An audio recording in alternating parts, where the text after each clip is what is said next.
salaamaaleykum mbokk yi salaamaaleykum askan bi salaamaaleykum internetu Dak Médina l'émission phare de la semaine ñëwaat na muy l'analyse ñu fas yéene encore ñu fi waxtaanee li nga xam ne moo am ci biir semaine bi ci biir Sénégal proprement dit Moussa ma bàyyi la déjà nga saafanto ak fans yi ni ma koy waxee voilà da léegi da nga am fans club internet yi Lamine ma lay nuyu di nuyu bépp internetu Dak Médina yéen ñi suivre un peu partout à travers le monde di leen safoo faale ñu également ñuy am un écho favorable par rapport à cette émission amaat un plaisir ñëwaat def décryptage de la semaine une semaine riche en actualité politique comme depuis presque 1 an 2 ans. voilà fan yee passé nag pratiquement politique bi dafa ma doon lépp.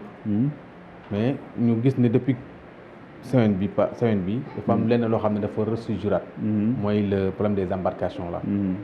des embarquements. clandestines comme on dit ñun fàtte woon nañ ko. ok mais mu jugaat ressurgiraat et day ñëw toujours nag ci période bi la. période bi la waaw également comme ni nga ko waxee rek chaque fois à cette période ça ressurgit mu tombe ak période été bi nga xam ne les eaux sont un peu chaudes. par rapport aux périodes d'hiver bi nga xam ne ndox mi day sedd guy ba nga xam nit ñi mënu braver les mers.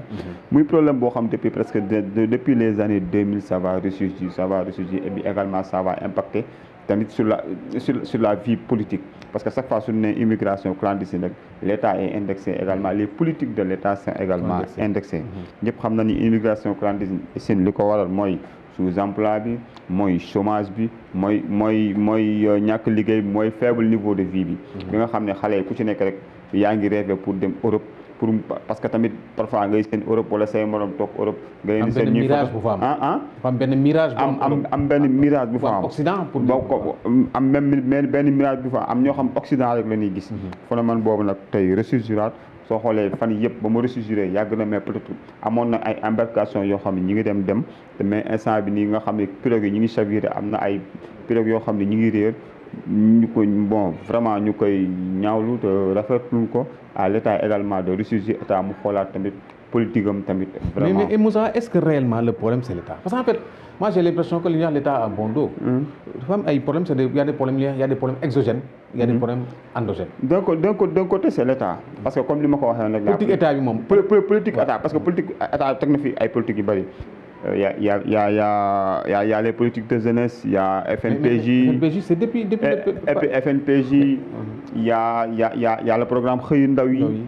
am na yeneen programme yoo xam ne sax xam naa am na ANEJ fii et puis ñu ci waxoon ci DER kii wu Mame Mbaye Niang bi bon fii Mame Mbaye Niang ne ko Prodac yooyu yëpp politique de jeunesse loo xam président mais da ngay toog soo xoolee tamit le résultat génn fii. waaw mais est-ce que réellement jàppaloo ne ñun le problème mooy dañu deful diagnostic en profondeur lu ko waral parce que lu ko waral dafa du benn affaire c'est beaucoup de choses à la fois. c'est beaucoup de choses à la fois parce que ñàkk emploi mi ngi ci mais du réellement du ñàkk emploi kese. mais am na ñoo xam ni tamit ça va maanaam c'est culturel c'est exogène am na c'est endogène. am na foo xam c'est culturel am na foo xam c'est social. waaw am na yenn dëkk bi dans les pays reculés du Sénégal am na ñoo xam yow soo nekkul un immigré ou bien soo tikkuwul rek on te considère pas. c'est un fait sociétal. c'est ce qui fait que yow lu soo dem indi ay millions tamit tant que ñëwoo wàcc avion pour sa valise ñoo ne France laa jóge Italie laa jóge wala Canada laa jóge. considération bi dafay dem loolu tam c'est un facteur boo xam ni tamit mi ngi ci. ak d'autres facteurs yoo xam ni tamit ñu ngi ci mais en tout cas ce qu'on peut conclure ak liñ ci mën a wax rek moom c'est à l'État également de jouer son rôle également. mais pas à l'État, à nos États. parce qu'en fait le problème c'est pas seulement. ça n'intéresse pas seulement l'État sénégalais. C'est en fait toute région boo xoolee ñi fi embarqué wu di dem ce ne sont pas que des Sénégalais. ce ne sont pas des Sénégalais. les Gambiens ñu ngi ci bokk les Guinéens ñu ngi ci bokk Bissau Guinée ñi jóge ci Afrique de l'Ouest pratiquement parce que dañuy ñëw fii pour embarquer wu. donc c'est un problème boo xam ne mais jéem a xool tamit ces embarcations comment empêcher ces embarcations parce que man foofu laay indexer le rôle de l'État malgré tout l'État ne peut pas mettre derrière chaque citoyen un policier ou bien un gendarme mais également xool développer des brigades yoo xam ne qui vont être ñu sévères nga xam ne. mais loolu du rek le problème Abdou Diouf avait dit. defe naa ci discours de la Baule la woon je pense bien. si je me souviens pas. c'est bi mu après discours de la Baule bi je pense mi ngi doon wax ne je pense c'était au temps de Mitterrand mu ne leen su ngeen tabaxoon fii def ko ba mu nekk des kilomètres murs. Les gens du terre les gens vont braver ces murs même. Mais parce que en fait bu ñuy wax détérioration des termes de l'échange. bu ñu koy wax yooyu daf ci amoon important parce que en fait l'Eldorado dafa naqari wax dafa nekk benn mirage boo xam ne ñi dañ génne l'Eldorado de l'autre côté. loolu dafa nekk quelque chose boo xam ne fiction la. te ñi fay dem di ñëw. joxuñu exemple contre exemple dañu bu ñu ñëwee dañuy wane ne foofu c'est l'opulence. même su fekkee duñ ko dund. donc il y a beaucoup de facteurs yoo xam ne ensemble dañ ko war a waxtaanee. mais loolu bu ñu indexé kenn day am problème dañu indexé dañ ko teg ñu diagnostic ko def ñu diagnostic bu profond. ñu xool réellement le problème comment l'endiguer. ñu bañ a rek yam ci c'est l'état ñuy wax l'état abondo am na ci wàll parce que politique de jeunesse bi des na parce que pêché nañu mais personne n'a réussi Abdou Diouf ne l'a pas réussi Abdoulaye Wade n'a pas réussi Macky Sall ne l'a pas réussi ça aussi c'est un problème parce que aussi politique de jeunesse yi il faut que ñu impliquer les jeunes ci bu ñuy jël décision yi te loolu dafay manquer quand même. Également tamit comme ni nga ko waxee tam te politique de jeunesse tamit maanaam tamit yi ñuy teg y a des politiques yoo xam ne ñu ngi ci parfois les compétences ne sont pas compétences demul on prime le parti à la patrie parfois da ngay xool yenn direction loolu mooy nekk dëgg parce que nit tam mënoo nekk jàng près de 20 ans am say licence am say bac après mënoo toog mënoo am liggéey. mais li nga aussi da ngay indiwaat benn peine le problème le système éducatif dañ ko reprendre. l'éducation citoyenne. waaw mais du yemul foofu mooy c'est-à-dire nit ki mën a jàng li mu jàng mu amal ko njëriñ. mu mën ci liggéey. parce que loolu tamit il faut parce que loolu dafa bokk ci loo xam ne. bokk na ci sunu ay problème parce que da ngay jàng dem ba am licence. mais boo joxee nit ki mënul liggéey dara. yooyu ce sont des problèmes il faut que ñu xoolaat ñu repenser waat ko. xëy na commencé nañ ko. mais ñu gën a baral parce que cette partie là elle est importante. en tout cas vraiment comme ni ko xale yi wax rek parce que tam comme li nga wax lii daf may permettre me revenir sur des élèves qui ont échoué au bac. également ñu def benn vidéo naan dañ leen di jàngal ay Mao Zedong. di leen jàngal ay Deng Xiaoping ay xamuñu Njaajaan Njaay xamuñu Njaajaan Njaay xamuñu Lat Joor bu baax ñu war a inspiré aussi Serigne Touba ñu war a inspiré aussi Mame Alhaji Malick Xaalima Jaxate ñoo ñëpp xamuñu ko mais ñan la lay jàngal ay Mao Zedong ay Deng Xiaoping ay Chiang Kai-shek vidéo bi c'est viral te pourtant li ñu wax dëgg la parce que doo dem ba mujj gi ba war a toog ba war a nekk un adulte après ñu naan la Mao Zedong Chiang Kai-shek parce que mooy li ñu wax apprendre quelque chose d'utile moo tax système comme li nga wax système éducatif war na ko mën a xoolaat parce que normalement not nit élève xale soo waree soo yeggee ba BFM rek war nga mën a dugg ci ay bac war nga mën a jàng comme enseignement général soo xoolee en bac G loolu la c'est un bac professionnel pourquoi pas tamit bac G soo amee bac G da ngay liggéey bac G soo amee bac G da ngay liggéey man mii xam naa ci dara parce que tamit tu as la comptabilité tu as les techniques bancaires tu as les techniques d'assurance am nga pratiquement prêt à l'emploi am na prêt à l'emploi pourquoi pas les autres facultés mais jàngal la bon tamit fu ne ñu tourné la fa première guerre mondiale deuxième guerre mondiale on a dépassé ça on est à autre chose il faut ñu repenser waat système éducatif yooyu bokk na ci taux d'échec bi daf ci am importance ba pare li am importance aussi soo amee diplôme mu mën la jëriñ vraiment tamit loolu la te tamit xam gis nga lii tamit daf ñuy mayaale tam benn pont pour ñu mën a waxat également tam comme li nga wax ci bac bi tamit bon qui a été bon un peu laborieux premier tour mais deuxième tour bi tamit bon génn nañ mais ba tey rek on est toujours dans les 50% waaw on est toujours dans les 50% de réussite et 50% d'échec bon à l'état d'examiner les causes et également tamit ñu jéem a xool yan solution lañ ci war a mën a indi pour élèves yëpp di mun di réussir vraiment tamit. L'idéal c'est de réussir, c'est pas d'échouer. C'est de réussir d'échouer. Réussite 50% c'est bien mais réussite 70% 80% 90% également. war nañ loolu mooy norme bi quoi. ok bu ñu jógee foofu ñu dem sur maintenant on revient sur la politique. nga gis candidature yi nga xam ne dafa am commencé di def floraison. tant du côté de l'opposition. Il y en a beaucoup déjà. déclaré wu mais surtout ñi nga xam ne mooy Benno Bokk Yaakaar parce que loolu mooy cristalliser toutes les pensées. ok waaw comme ni nga ko waxee rek bon d'abord dañuy focaliser wu ci Benno Bokk Yaakaar bi nga xam ni bon avec le retrait de Macky Sall qui a rabattu les cartes. retrait wu Macky Sall moom dafa rabattre les cartes au niveau du parti du pouvoir parce que bon aussi bien au niveau de l'APR et aussi bien au niveau de Benno Bokk Yaakaar maintenant nag rabattre des cartes au niveau de Benno Bokk Yaakaar ça dépend également de qui Macky va décider à mettre à la tête de l'APR à la tête de la mouvance présidentielle waaw bon ça dépend parce que tamit soo xoolee y a des comme ni nga ko waxee y a des partis yi nga xam ne ce n'est pas les moindres comme lu si mel ni parti socialiste. ñoom déjà ñu ngi commencé ñoom tam déjà ñu ngi commencé y a des bruits de couloir qui sortent yoo xam ne pour les retrouvailles socialistes yoo xam ni tamit chaque fois daal comme ni nga ko waxee rek en tout cas déclaration wala qui sera mis à la tête de la mouvance am nañu déclaré wu déjà au parti socialiste. am na déjà y a Jean-Baptiste. Jean-Baptiste oui, moom déjà déclaré wu na. ñi ni ñu suscité di wax ne y a Serigne Mbaye Thiam qui est intéressé. voilà il y a ñenn sax ñi ngi wax Ousmane Alioune Ndoye. dégg naa ñu ko commencé di wax. mais Serigne Mbaye Thiam moom il a toujours été à l'écart également de la ligne de parti depuis presque 2 ans 3 ans il a même contesté bon. mais s'il y a un socialiste bu gën a yàgg ci pouvoir bi. s'il y a un socialiste. bu gën a yàgg ci pouvoir bi. moom la aussi. moom la également tamit waaw comme ni nga ko waxee rek mais moom tamit. il a fait 12 ans. Il a fait 12 ans il a accompagné Macky Sall dans fépp depuis le début moom il a été ministre presque soo xoolee moom mooy ce sont peut-être si doyen wu gouvernement bi. non c'est vrai c'est ça. ci la bokk en tout cas. depuis qu'il est là il n'a pas quitté le pouvoir. il n'a pas quitté le pouvoir. bon xanaa muy lu déterminant lu ñuy xaar en tout cas la décision de Macky Sall ou bien Macky Sall qui Macky Sall va mettre également dafa day am benn déterminant ba nga xam ne dina ko am ci doxu benn bokk yaakaar. mais il y a des gens qui disent que quoi qu'il en soit. Macky gi muy jël. du génn biir partem affaire lay nekk. mais c'est normal il faut s'attendre parfois il faut tamit ñu xam ne tamit les coalitions ce qui les compose mun na ne le moteur de Benno Bokk Yaakaar oto buy dox c'est APR. kooku dañ koy wax tamit feneen Yewwi Askan Wi tam oto buy dox c'est Pastef. c'est vrai. parce que ça me surprendrait ñu ne keneen la Macky Sall jël koo xam ni bokkul APR boobaa il y aurait beaucoup de frustration au niveau des républicains. bon en tout cas léegi nag su jëlee parce que man peut-être que bon c'est dans ma conscience ak sama analyse ça va sortir de l'APR. bon quelle sera tamit la ligne de conduite des alliés par rapport à la prise de décision du pouvoir c'est cette question yooyu yow ngay poser. waaw mais en fait xam nga aussi dafay xaw a doy waar. ñu ne ñu jox nañ la carte blanche. nga dem tànn. mais les alliés ñoom ñoo ko jox te PS ci la bokk. voilà donc loolu tamit. parce que tamit ñoom PS ñoo ko ci la bokk.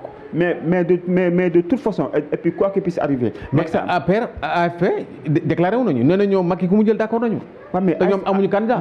mais AFP ki fa nekkoon élément bi nga xam ne ki sortait du lot wala ki nga xam ne moom mooy s'extirper ba. c'était ça.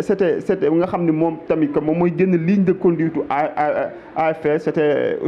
Malick Gakou moo njëkk kii mu génn mu dem. Malick Gakou moo c'était Alioune Sarr. après Alioune Sarr tamit tel na mais Alioune Sarr bi muy génn mooy bi ñu ko génnee bi mu nekk les ministres parce que là tamit il faut ñu xam ko Alioune Sarr il était ministre mais bi muy génn mooy nekkatul ministre. parce que en fait là aussi dafay nekk vraiment benn inélégance bu dul comprendre quoi. c'est que tamit il faut tamit analyser tamit ces partis là qu'est-ce que les composantes actuelles de ces partis. à part Alioune Sarr bon Malick Gakou ma fi qu'est-ce qui reste du parti.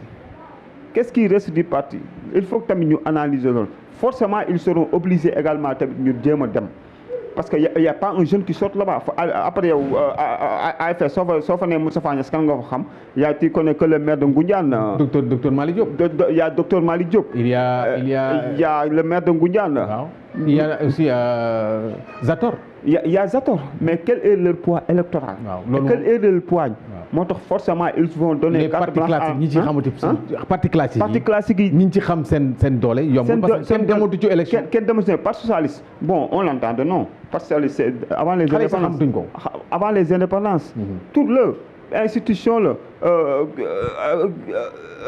am na tout mais au-delà de Aminata Mbengue Ndiaye. Qu'est-ce que réellement ça pèse? Et puis le parti socialiste de 2012 n'est pas le parti socialiste de 2023 parti socialiste boo xam ne amatul Bamba Fall parti socialiste boo xam ne amatul Khalifa Sall amatul Barthélémy Diaz. Il faut tenir compte de ça. Parce que il y a rien qui reste là-bas amul leen lu fay des quel est le leader ban jeune moo fa émerger kan nga fay déggaat ci suuf. yooyu yëpp il faut que tamit nga tenir compte am na ñoo xam tam nag mën nañ xëy balaa c'est un peu lan pour jaay seen bopp pour ñu woo leen ci suuf à des négociations. est-ce que du li nga bu wax mooy floraison candidature est-ce que du loolu c'est des positionnements pour préparer ce sont des positionnements soo xoolee ku mel ni Jean-Baptiste Diouf kañ nga ko gëj a dégg lan mooy pouvoir électoral mais il a toujours gagné sa base mais également gagner sa base n'est pas gagné wu fa n'importe qui il a gagné il a gagné l'ancien ministre de la femme Mbackiyou Faye il a gagné Mbackiyou Faye mais également tamit mooy li ma la wax rek parce que gagner sa base n'est pas se proposer candidature pour également il faut avoir un maillage sur le plan national il faut avoir un maillage sur le plan national waaw parce que tamit loolu rek xëy na déclarer pour se déclarer ou bien pour wane pour ñu woo la à la table de négociation nga xool lan ngay négocier sur wala avoir plus de prestige également suñu gagné man loolu laa ko jàpp su ma la dégloo mooy candidature yi floraison yi gën wàll yëpp c'est des candidatures mais loolu yàgg na fi c'est pas la première fois c'est pas la deuxième fois candidature floraison ku nekk également combien de candidats se déclarent également il y a près de 50 candidats chaque jour ku xëy suba ne déclaré je suis candidat mais également c'est la démocratie aussi qui finit après le filtre du parrainage également après donc c'est là où l'importance du parrainage c'est là où l'importance du parrainage c'est une bonne chose et puis comme on l'a amélioré avec le parrainage citoyen avec le parrainage également des députés c'est un bon filtre parce que on peut pas se lever n'importe où wala n'importe comment xëy na je suis un candidat moi si je peux me déclarer candidat également tamit rien ne l'empêche rien ne l'empêche si tu as les li wax rek conditionnalité mais tu as le côté conditionnalité mais également tout le monde ne peut pas se déclarer candidat tout à fait il faut également un filtre loolu tamit c'est normal heureusement que le filtre a été amélioré par rapport à 2019 bi nga xam ne beaucoup de candidats ku ci mel ni ay ñoom Bougane Gueye ak ñoom Malick Gakou ñoom ñëpp dañ leen téye pour le moins que rien mais c'est bien de filtrer également parce que tamit am na ñoo xam daf leen lenn amuñu benn poids ultra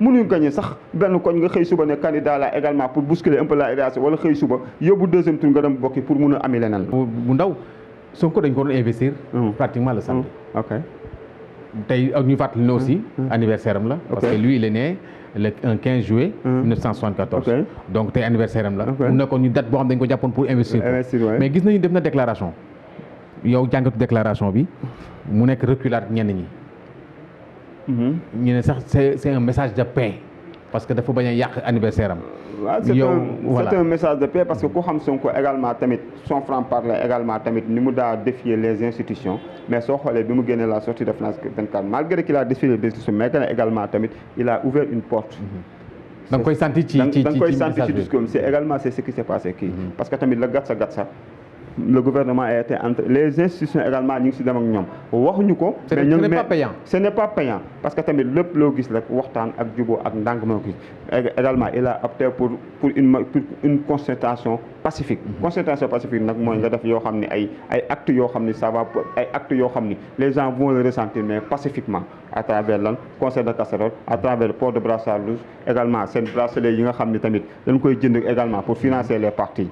également en tout cas daal. de toute façon tamit loolu nga ci li ñu ci mën a jàpp mooy ak tamit pouvoir Sonko ak fi mu toll nii ça va se savoir ce soir également avec le concert de casserole parce que tamit bu ñu fàtte ni le Yewwi s'est cassé avec les sorties avec les départs supposés ou bien probable départ de Taxawu Dakar mais qu'est-ce que ça va peser maintenant Taxawu Sénégal mais également avec ce départ là avec son combat mais boo dégloo ki nga xam ne mooy Khalifa Sall waxul na ñoom génn nañu waaw mais tamit du ko wax non Khalifa ne va pas parler ça également c'est un fin politicien mais du ko wax mais daf leen dans mais c'est quelque chose de factuel Lamine ni mu demee ak tamit soo xoolee doxalin bi ni taxawu. kenn woowatu la kenn déggatu la Barthélemy kii attaque chaque jour Ousmane Sonko mais c'est du factuel daf leen taxawu na fait partie de Yewwi te wax naa la le moteur de Yewwi askan bi su dee oto buy dem c'est Pastef. Pastef moo ko te tamit tout ñeneen partis yi fa nekk ñëpp ils sont. ci ligne de conduite ce sont des partis satellites ci ligne de conduite Ousmane Sonko ca la ñuy demee c'est ça également tamit xanaa tamit man la xanaa le pouvoir de Ousmane Sonko wala tamit parce que boobu ba tey soo xoolee depuis près de 46 jours il est en résidence surveillée entre guillemets lan lay peser ba tey te loolu tey ça va se savoir ce soir avec le concert de casserole. waaw bon yéen yow c'est-à-dire donc da nga gis ne concert de casserole bi day nekk un déterminant important. bien sûr dafay nekk un déterminant important malgré que bon amoon na kan investiture buñ ko bëggoon def tey mais ñëpp xamoon na ni bon ou bien tamit ñoom dañ dem cuq rek xool la position du gouvernement ñëpp xamoon na ni état bi dafa radicaliser ba tey. état bi da leen neutraliser état bi du ko mos a nangu da leen neutraliser par rapport à leur soo xoolee seen ñi nekk si ginnaaw Ousmane Sonko yëpp.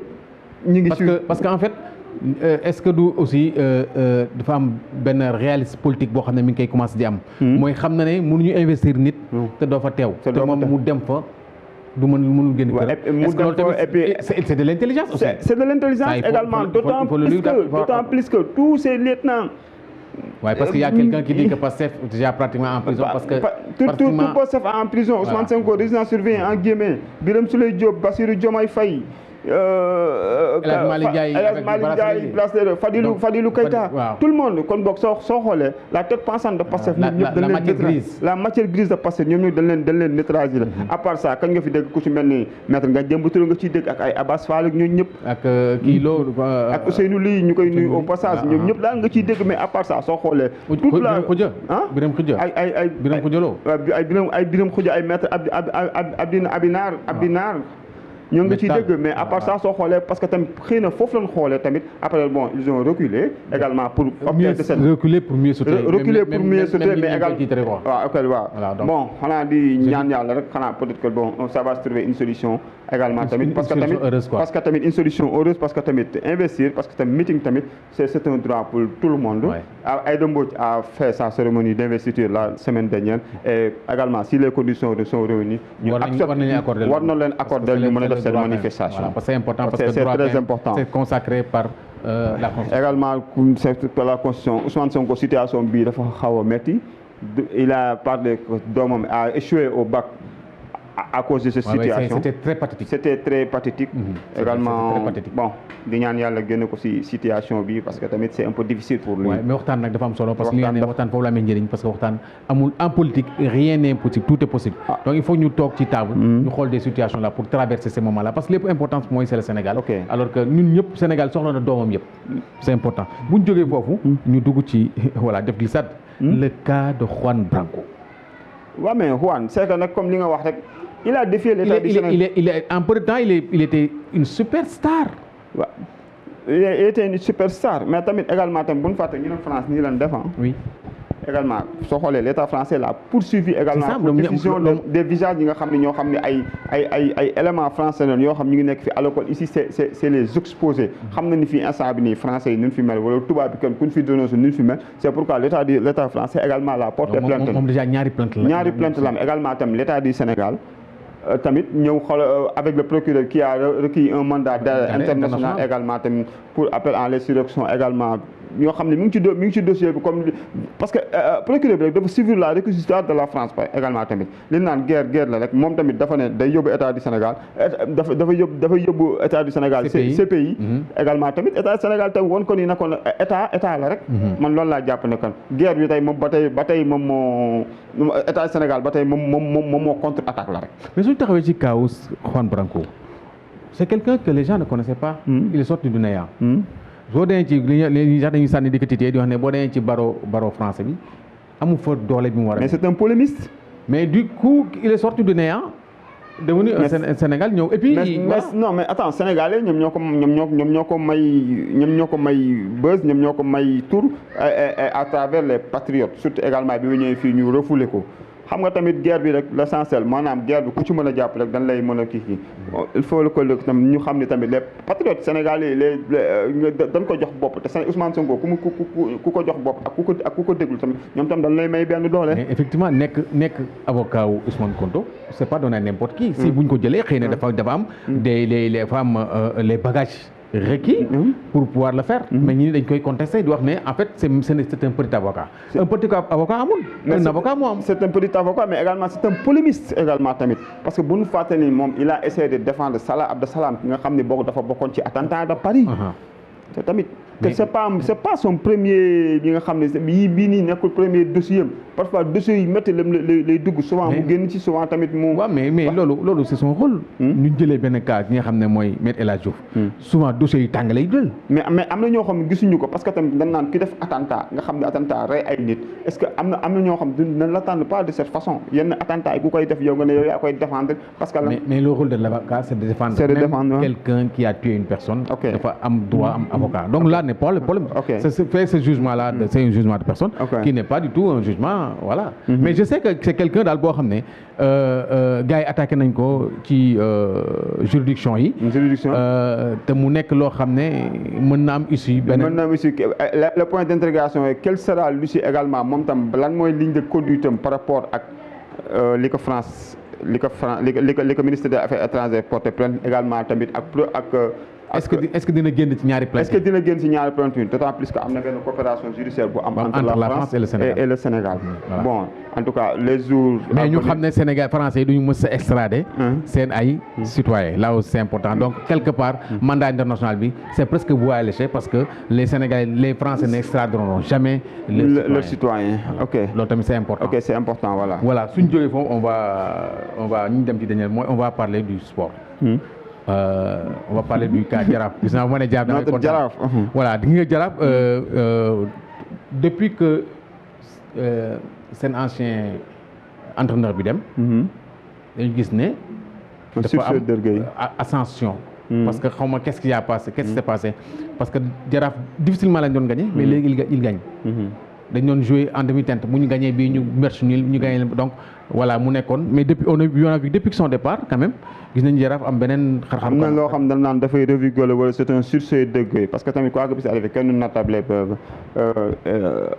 Youssou Dabo également expérience am égal professionnalisme mais également à Jaraaf ça passait pas mais il faut analyser ça lan moo ko waral peut-être que ce sont discours qui passaient pas ou bien tamit moom tamit bu ñu fàtte bi Youssou Dabo ñëwee tamit presque la majeure partie des autres il se def leen pousser à la sortie bon peut-être que ki fi ñëw tamit xool na def na analyse mu jàng tamit parce que on apprend de ses erreurs on apprend de ses échecs. L'expérience c'est la somme des erreurs. waaw l'expérience c'est la somme des erreurs xëy na kooku tamit am na lenn lu ndaw la ou bien une petite touche bu mu def rek également que le mayonnaise a pris forme mais bu ñu fàtte tamit Jaraaf il y a son public qui est revenu et il y a son public li naan maintenant man dama naan le chaudron de Iba Mar Diop li naan le chaudron de Saint-Étienne effectivement parce que match bi ñu joué ñëw Casa Sport ça a été vraiment sur le plan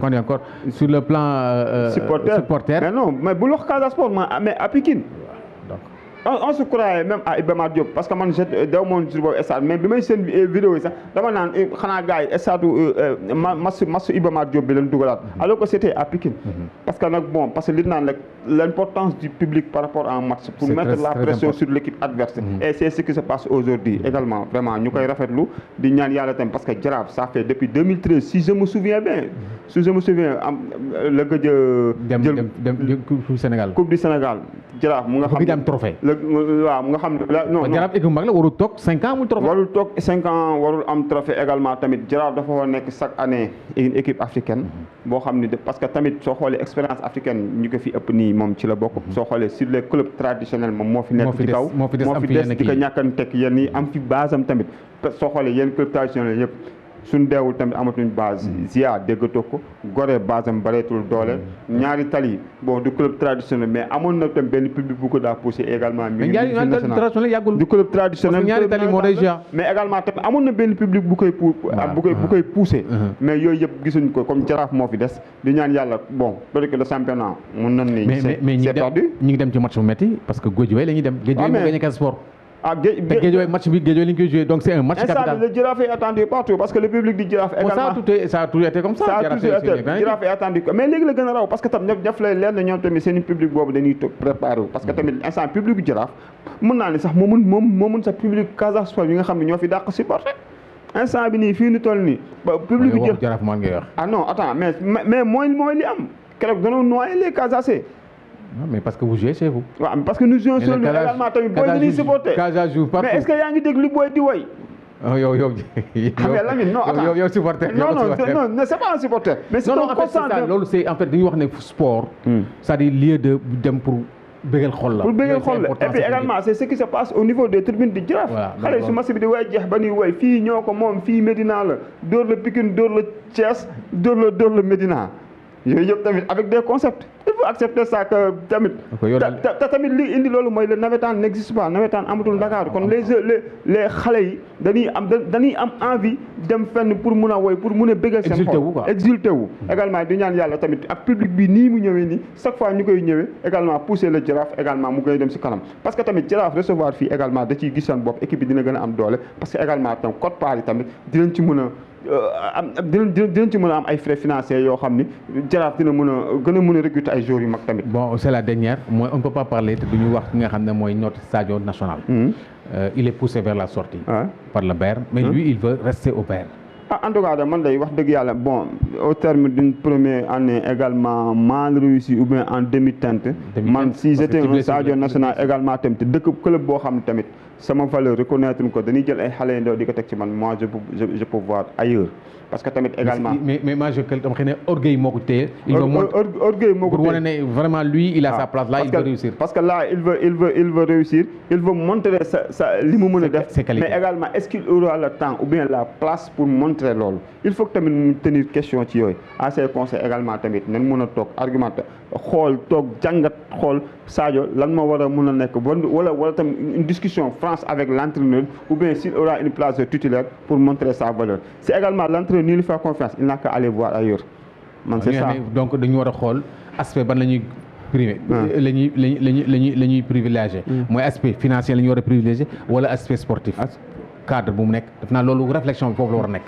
man yaakaar naa ni Sadio aspect sportif la war a mën a les privilégier parce que si t'es aspect financier parce que y a les appels du pays de l'Arabie Saoudite qui est maintenant l'Eldorado du football parce que soo xoolee presque joueurs yëpp ñu ngi fay dem mais également moom dafa war a mën a boppam même si ko mën dafa bëgg ne année bii ñu génn c'était une erreur les blessures m'ont plombé également l'entraîneur ne m'a pas fait confiance ou bien ne m'a pas mis sur la bonne position moo tax ma def une saison en demi-teinte mais instant bi nii dama wane seen bopp mais wane seen bopp kon day fekk tam ñu may la chance également à lui d'avoir à son staff d'avoir une discussion franche avec l'entraîneur s'il va lui faire confiance et le titulariser également de le mettre sur la bonne position pour mun a wane boppam. ok mbokk yi leen indi loon ci l'analyse de la semaine.